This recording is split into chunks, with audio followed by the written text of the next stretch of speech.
پھولوں کی شہزادی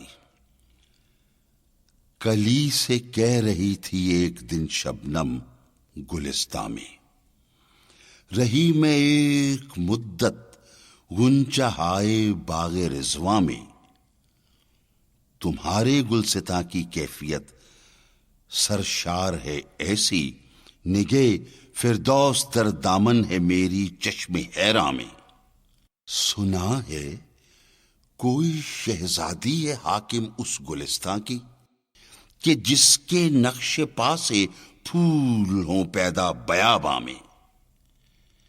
کبھی ساتھ اپنے اس کے آستاں تک مجھ کو تو لے چل، چھپا کر اپنے دامن میں برنگ موج بو لے چل۔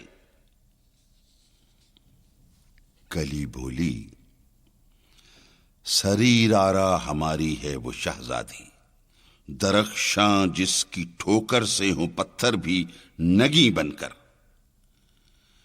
مگر فطرت تیری افتندہ اور بیگم کی شان اونچی، نہیں ممکن کہ تو پہنچے ہماری ہم نشیں بن کر۔ پہنچ سکتی ہے تو لیکن ہماری شہزادی تک کسی دکھ درد کے مارے کا اشک آتشیں بن کر۔ نظر اس کی پیام عید ہے اہل محرم کو، بنا دیتی ہے گوہر غم زدوں کے اشک پیہم کو۔